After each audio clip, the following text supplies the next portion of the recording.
స్తంభాల్లో ప్రజాస్వామ్యానికి మూల స్తంభాలైన 4 స్తంభాల్లో ఒకటైన న్యాయ వ్యవస్థ ఇంకా అన్నీ గమనిస్తూనే ఉన్నది, అన్నీ అవగాహన చేసుకుంటూనే ఉన్నది. తప్పకుండా సరైన సమయంలో సరైన పద్ధతుల్లో స్పందిస్తుంది అని చెప్పి నిన్న సుప్రీంకోర్టులో జస్టిస్ గవాయ్ గారి నేతృత్వంలో జరిగిన ఆ వాదోపవాదాలు విన్న తర్వాత ఈ దేశంలో సగటు పౌరుడికి న్యాయ వ్యవస్థ మీద గౌరవం పెరిగే విధంగా, ముఖ్యంగా అధికారంలో ఉన్న వాళ్ళ అధికార అహంకారం తగ్గే విధంగా ఉన్నదని చెప్పక తప్పదు.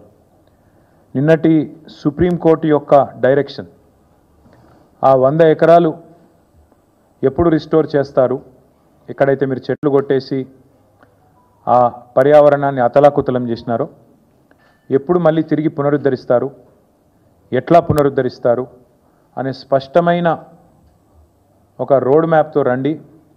లేకపోతే అక్కడనే అదే స్థలంలో ఒక తాత్కాలిక కారాగారం ఏర్పాటు చేసి, తాత్కాలిక జైలు ఏర్పాటు చేసి మీ అధికారులను జైలుకు పంపుతాం అనే మాట సుప్రీంకోర్టు నిన్న చెప్పింది. అంటే నిజానికి ఇంకో ముఖ్యమంత్రి అయితే కొంత ఆత్మాభిమానం, కొంత పౌరుషం, కొంత సిగ్గు ఇవన్నీ ఉన్న ముఖ్యమంత్రి అయితే ఈ పాటికి రాజీనామా చేసి పోవాలి. కానీ అక్కడ ఉన్నది రేవంత్ రెడ్డి. ఆయన కిందాక నేను చెప్పిన ఇలాంటి ఏవి కూడా లేవు కాబట్టి సహజంగానే దులుపుకొని పోతూ ఉన్నారు. కానీ నిన్న సుప్రీంకోర్టు డైరెక్షన్ ఏదైతే ఉందో ఇది 100 ఎకరాలు వెంటనే పునరుద్ధరించాలనేది, ఇది విద్యార్థుల విజయం, ఇది హైదరాబాద్ సెంట్రల్ యూనివర్సిటీ యొక్క ప్రొఫెసర్ల విజయం. నిజంగా చెప్పాలంటే ఈ రాష్ట్రంలోని, ఈ దేశంలోని పర్యావరణ ప్రేమికుల విజయంగా చెప్పక తప్పదు. ఇవాళ ప్రపంచవ్యాప్తంగా, దేశంలోనే కాకుండా వివిధ దేశాల్లో ఉండి ఈ అంశం పట్ల స్పందించిన ప్రతి ఒక్కరికి, రేవంత్ రెడ్డి సర్కార్ చేసిన పర్యావరణ విధ్వంసం మీద గలమెత్తిన ప్రతి ఒక్కరికి, వారికి మద్దతుగా నిలబడ్డ ప్రతి ఒక్కరికి కూడా హృదయపూర్వకంగా నా ధన్యవాదాలు, మా పార్టీ తరఫున వారికి అభినందనలు. అయితే ఇక్కడ కంచగచ్చిబౌలి అటవీ భూముల్లో విధ్వంసాన్ని ఆపి పర్యావరణాన్ని పునరుద్ధరించాలని చెప్పినందుకు సుప్రీంకోర్టుకు కూడా వారికి హృదయపూర్వకంగా మా ధన్యవాదాలు. సిఎస్ గారితో పాటు రాష్ట్ర చీఫ్ వైల్డ్ లైఫ్ వార్డెన్కి ఆదేశాలు ఇవ్వడం, అది కూడా నేరుగా సుప్రీంకోర్టు ఇవ్వడం అంటే మరి దానికి మించిన ఇంకో వేదిక లేదు. కాబట్టి తప్పకుండా రాష్ట్ర ప్రభుత్వానికి కూడా ఇది అమలు చేయక తప్పదు. అట్లాగే క్షేత్రస్థాయిలో పర్యటించి ఆ సిఈసి సెంట్రల్ ఎంపవర్డ్ కమిటీ ఏదైతే ఉన్నదో అందరినీ కలిసి వాస్తవాలను వెలుగులోకి తెచ్చినందుకు వారికి కూడా హృదయపూర్వకంగా మా ధన్యవాదాలు. మరి ఇందులో నిన్న సెంట్రల్ ఎంపవర్డ్ కమిటీ రిపోర్టు మీరు ఎంతమంది చూశారో లేదో నాకు తెలియదు. ఎంత తీవ్రంగా ఉంది అంటే సుప్రీంకోర్టు అపాయింట్ చేసిన సాధికార కమిటీ ఇది. ఆ కమిటీ యొక్క రిపోర్ట్లో, కమిటీ వారు అపాయింట్ చేసిన రిపోర్ట్ నా దగ్గర ఇక్కడ ఉంది, వాళ్ళు ఇచ్చిన రిపోర్ట్ ఉంది. ఎంత స్పష్టంగా చెప్పారంటే, ఎన్ని విషయాలు చెప్పారంటే, మేమేదైతే వాదన వినిపించామో ఇక్కడ మొన్న, వారు దాన్ని పూర్తి స్థాయిలో సమర్థిస్తూ పూర్తి స్థాయిలో మేము చేసిన వాదన కరెక్ట్ అంటూ సెంట్రల్ ఎంపవర్డ్ కమిటీ స్పష్టం చేసింది.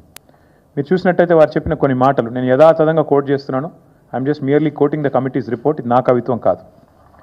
Prima facie the subject land seems to be under the ownership of university of Hyderabad అని చెప్పి ఓనర్షిప్ విషయంలో సూత్రప్రాయంగా మౌలికంగా ఈరోజు హైదరాబాద్ సెంట్రల్ యూనివర్సిటీ పొజిషన్లో ల్యాండ్ ఉంది కాబట్టి ఇది పరిగణలోకి తీసుకోవాలని ఒకటి చెప్పారు.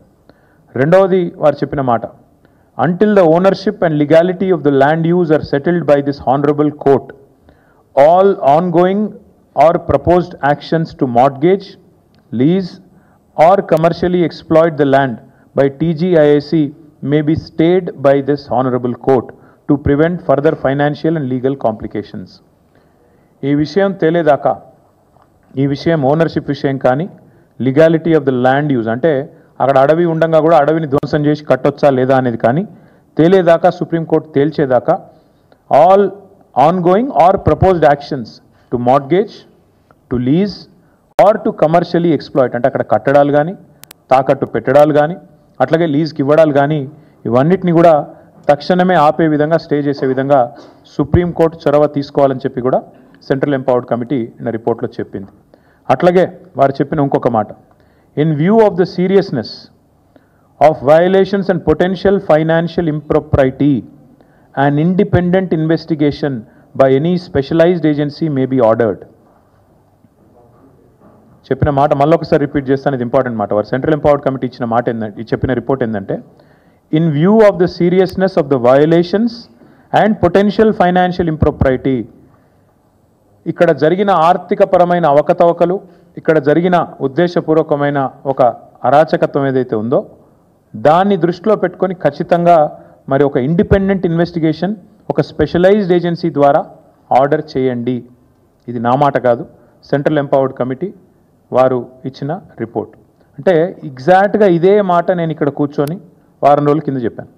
ఈ 10,000 కోట్ల కుంభకోణాన్ని బయటికి రావాలి అంటే, ఈ రాష్ట్ర ప్రభుత్వం చేసిన తప్పు బయటికి రావాలి అంటే RBI, serious fraud investigation office SFIO, CVC, CBI జోక్యం చేసుకోవాలి అని చెప్పి నేను ఇప్పటికే కోరినాను. వాళ్ళ మా వాదనను సమర్థిస్తూ, మా వాదన కరెక్టే అని చెప్తూ ధృవీకరిస్తూ మరి ఇవాళ సెంట్రల్ ఎంపవర్డ్ కమిటీ ఇచ్చిన రిపోర్ట్ కూడా సుప్రీంకోర్టు చేతిలో ఉంది. కేంద్ర ప్రభుత్వం కూడా ఇప్పటికే పరిగణలోకి తీసుకుంటుందని మేము అనుకుంటా ఉన్నాం.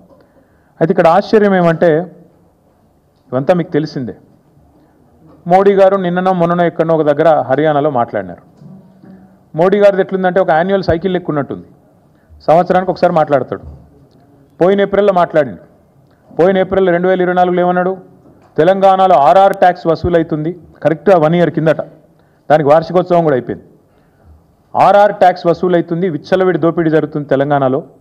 RR tax, Rahul Revanth tax పేరిట వసూలకు పాల్పడుతున్నారు అని ఆయన ఆరోపిస్తే కింద ఇక లోకమైతే కోడై కూస్తున్నది. స్క్వేర్ ఫీట్కి 150 రూపాయలని, 100 రూపాయలని, హైదరాబాద్లో బిల్డింగ్ కట్టాలంటేనే హఫ్తా వసూలు టైప్లో అరాచకత్వం చెలరేగుతున్నదని లోకం కోడై కూస్తున్నది. బిల్డర్ని ఎవరన్నా మీరు పక్క తీసుకుపోయి మాట్లాడితే కష్టాలు కన్నీళ్లు తప్ప ఇంకోటి లేదు. మోడీ గారు మాట్లాడి ఆర్ఆర్ ట్యాక్స్ అన్నదానికి వార్షికోత్సవం అయిపోయింది. ఏప్రిల్ 24లో మాట్లాడిండు. 25 దాకా ఏం కార్వాయి లేదు, ఏం విచారణ లేదు, దానికి తదుపరి కార్యాచరణ ఏమీ లేదు. మళ్ళీ నిన్న మాట్లాడిండు ఏప్రిల్ 25. మళ్ళీ సంవత్సరానికి మెలకు వచ్చింది మోడీ గారికి. మెలకు వచ్చి మోడీ గారు నిన్న చెప్తారు ఏమని, అక్కడ మొత్తం చెట్లు కొట్టేస్తున్నారు, జంగల్ నాశనం చేస్తున్నారు, మొత్తం ఆగమాగం చేస్తున్నారు, బుల్డోజర్లను పంపినరు, అర్ధరాత్రి బుల్డోజర్లను పంపి ఆగమాగం చేస్తున్నది కాంగ్రెస్ ప్రభుత్వం తెలంగాణలో సెంట్రల్ యూనివర్సిటీ భూములలో అని చెప్పి మోడీ గారు హర్యానాలో మంచి ప్రవచనాలు చెప్పినట్టుగా నేను చూసిన. నేను నరేంద్ర మోడీ గారిని అడుగుతా ఉన్నా, this is the report of Central Empowered Committee appointed by Supreme Court of India. Central Empowered Committee interim report लो स्पष्टंगा చెప్తున్నది. मोदी साहब मैं आपको अंग्रेजी में सुनाना चाहता हूं. सेंट्रल एम्पावर्ड कमिटी जो कि सुप्रीम कोर्ट से अपॉइंट किया गया, उन्होंने साफ साफ कहा कि in view of the seriousness of the violations and potential financial impropriety, an independent investigation by any specialized agency may be ordered. This is the report, this is the recommendation of interim recommendation of the committee.